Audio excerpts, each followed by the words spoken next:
Hey guys, this is Ace here. I want to share a story with you today.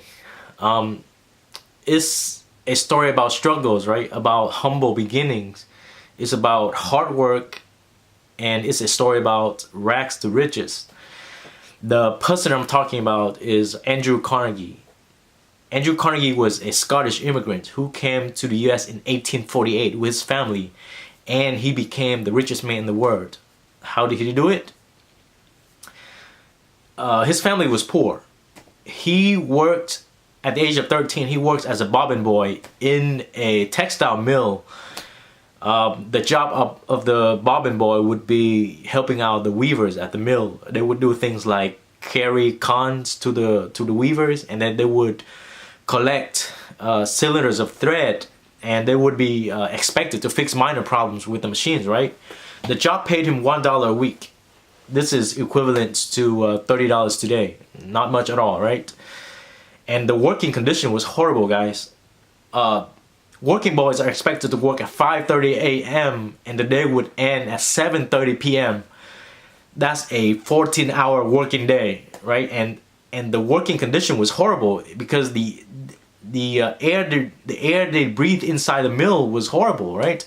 And so there was always extreme risk of death. And Carnegie grew up at the age of 13 inside this working condition, right? So how can he escape from poverty without any formal education? So during that time, there was a man named Colonel James Anderson. He decided to open his library up. He had about 400 volumes of book, and he decided to open this up for free to working boys at the mill. And a working boy could borrow a book on Saturday night and return that same book, the next Saturday. Carnegie turned out to be a regular borrower of these books.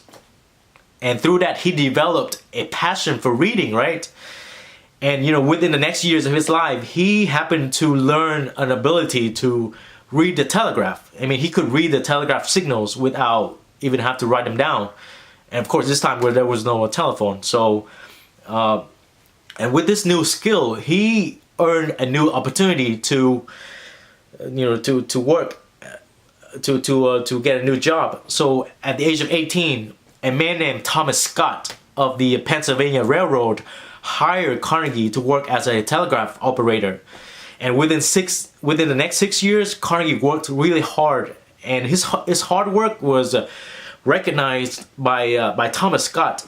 And within 6 years, Scott asked him if he was ready to be a superintendent of the Pennsylvania Railroad Company, right?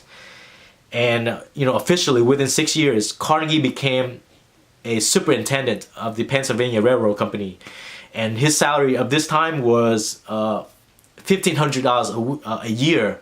That's equivalent to $42,000 today. And that's how our bobbin boy escaped from poverty.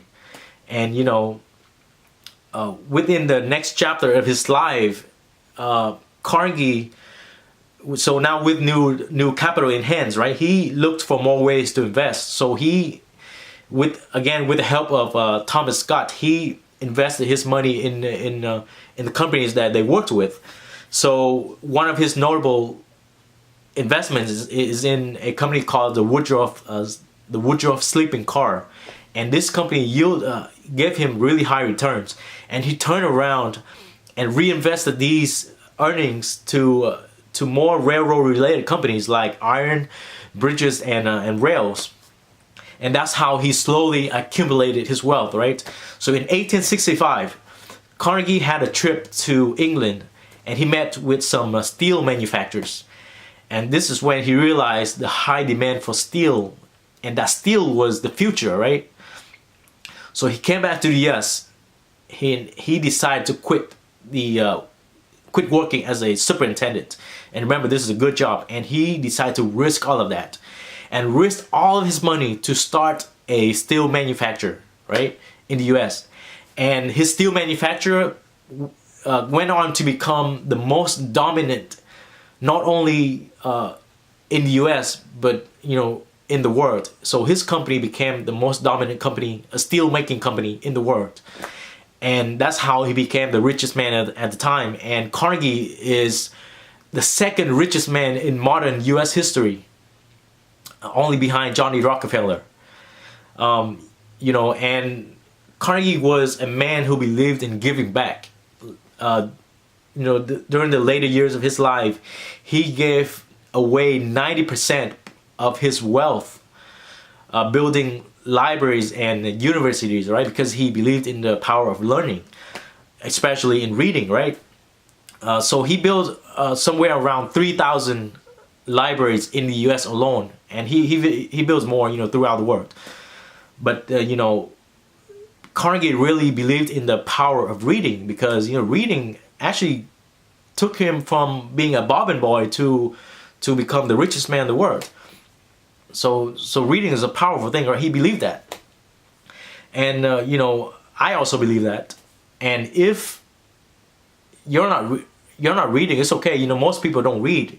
You know, if you think about it, with the distractions that we have today, like YouTube, Facebook, it's hard to sit down with a book in your hands and read, right? But reading is a powerful thing. I just, you know, I remember in high school, I hated reading, right? I came to the US when I was 15, and my English was never good. And I hated, you know, I hated reading so much that my SAT score turned out to be so low that it was hard for me to get in a decent college, right? And it took me years to realize this, guys.